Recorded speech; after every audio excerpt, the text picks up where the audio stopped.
Pourquoi le coq chante? Les coqs n'ont pas toujours chanté. C'est suite à un événement qui s'est passé il y a très longtemps que le coq a commencé à chanter. Il était une fois, dans le petit village des rois guerriers de Diabigui.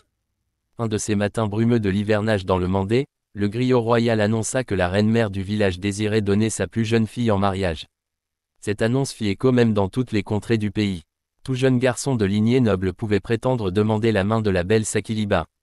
Les chefs de guerre étaient prêts à détruire des royaumes entiers juste pour avoir la plus belle femme à leur côté, tout ceci pour s'assurer une belle descendance. Étant la fille de la reine-mère, c'est donc normal que Sakiliba eût hérité d'une beauté très convoitée.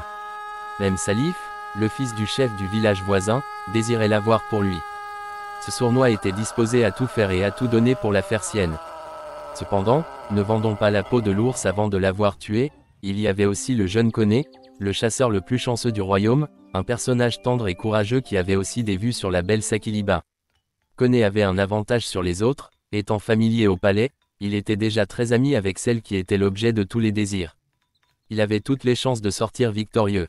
Tout le monde attendait avec impatience de savoir qui serait l'heureux élu. Il eut autant de prétendants que de peuples, mais seulement 2 parmi eux attirèrent la reine-mère, il s'agit de Salif et Koné. Pour les départager et ainsi désigner celui qui sera son gendre, la reine ajoute un critère éliminatoire. Elle décide de donner sa fille à celui qui ramènera les dents d'un lion encore vivant. Cette tâche était perçue comme difficile pour Salif, mais le rusé Koné savait comment s'y prendre pour réussir ce coup de maître. C'était du tout cuit dans le bec pour notre chasseur, mais c'était sans compter la malveillance de Salif.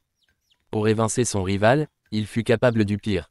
Ce dernier s'en alla chez Baba Soussoko pour jeter un sort à son concurrent. Baba lui concocta une potion qui transforme celui qui la boit en animal, plus précisément en coq. Il versa la potion dans une gourde et la remit à Salif. La nuit tombait et pendant que tout le monde dormait, Salif s'introduisit dans la case de Koné et lui substitua sa gourde d'eau qu'il emporte à la chasse. Il savait que tôt ou tard il aurait soif et qu'il serait obligé de boire dedans. Le lendemain, armé de son arc et de son courage, Koné s'en alla dans le repère des lions avec la conviction de repartir avec ce qu'il était venu chercher. Salif, lui, froussard de nature, était caché derrière les buissons en train d'épier de loin la bravoure de son concurrent. Avec une grande dextérité, Koné édenta le lion le plus farouche de la savane, il ne lui restait plus qu'à aller montrer son tribut pour réclamer de plein droit la main de sa promise. Avant de se mettre en route, notre valeureux chasseur décida de boire un peu d'eau de sa gourde pour reprendre du poil de la bête. Cependant, il ne se doutait pas que cette eau était envoûtée. À peine eut-il pris une gorgée qu'automatiquement il se transforma en coq, avec un bec et tout ce qui va avec. Voyant que son plan avait abouti, Salif sortit de sa cachette et s'empara des dents du lion. Après cela, il s'en alla au palais pour réclamer la main de Sakiliba. La reine-mère ayant donné sa parole, elle accepta le gage de Salif et fit de lui son gendre. Ce mariage fut le plus grand événement de tous les temps. Revenons maintenant à notre pauvre Koné, étant devenu un coq, il se mit à crier « C'est moi le jeune Koné, je suis le prétendant légitime de Sakiliba ». En langage de coq, ça faisait « cocorico ». Ainsi, tous les matins avant même que les habitants du palais ne se lèvent, Koné était debout pour leur chanter son cocorico, pour que tout sache que c'était lui le légitime mari de Sakiliba.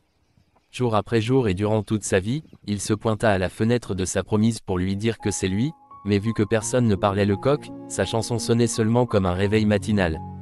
En voyant faire Koné, tous les coqs ont commencé par dire cocorico pour l'imiter. Voilà la vraie signification du chant des coqs. C'est cette phrase de désespoir de Koné adressée à Sakiliba. À chaque fois que vous entendrez un coq chanter ce chant le matin, ayez une pensée pour ce pauvre jeune qui a perdu ce qui lui revenait de droit. Le griot Sundiata Konaté a parlé. Conte du Mali. Abonne-vous pour plus de contes. Merci.